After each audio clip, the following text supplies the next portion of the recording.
Hello, and welcome to Japanese Craft Beer Reviews. We're going to look at a beer today that is not exactly a craft beer, but it maybe could be considered crafty, in the meaning that an attempt by a major brewer to get into the craft beer market, kind of to emulate the characteristics of craft beer and maybe grab away some customers. And that beer is this one. It is called Sapporo Yebisu Creative Brew Hop Drip.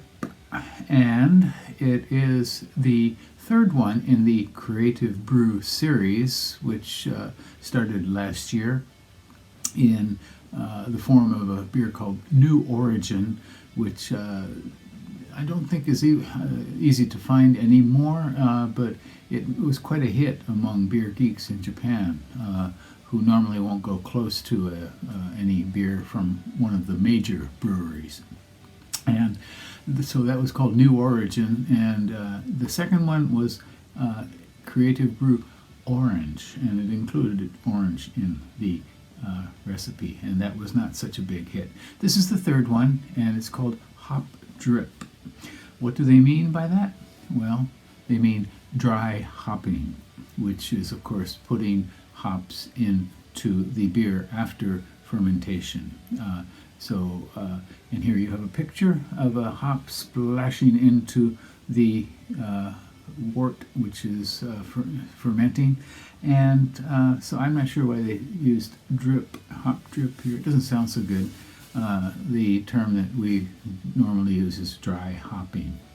It's classified as a Helles Dortmunder style export, and it's 5.5%.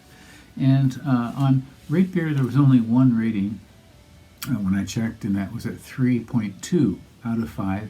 Untapped, 126 ratings, a little bit higher, 3.37. And this was released in December 19th of 2023, so that's just about 3 weeks ago or so.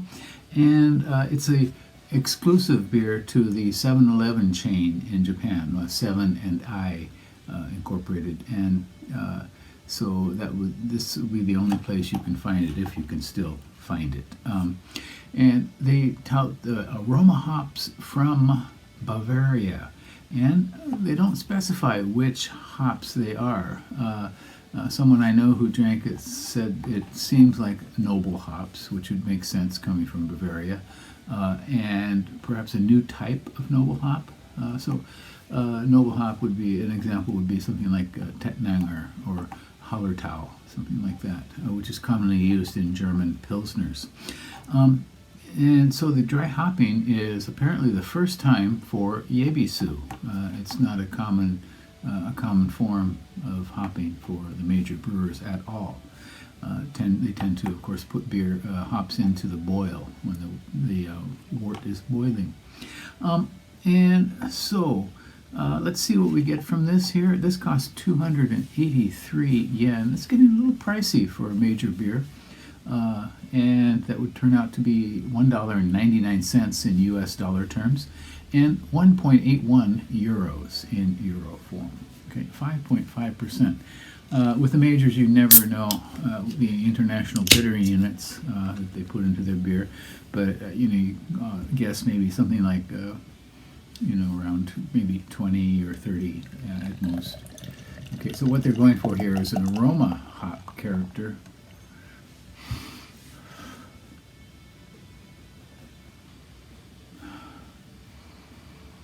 Okay, it's kind of fruity,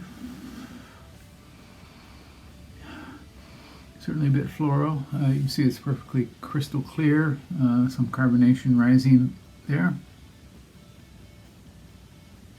and a nice fluffy head, certainly a big finger full of head. Okay, this tastes, or it smells somewhat, definitely like a regular Yebisu. But I would agree with the person who said it's certainly something like a noble hop. Okay.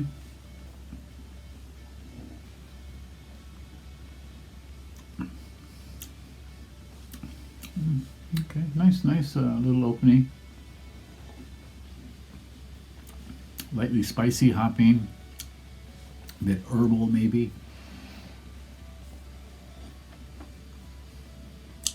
Certainly there's some citrus, a little bit metallic in the back end.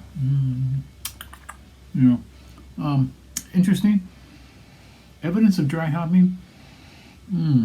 Maybe a little, but maybe not. It doesn't.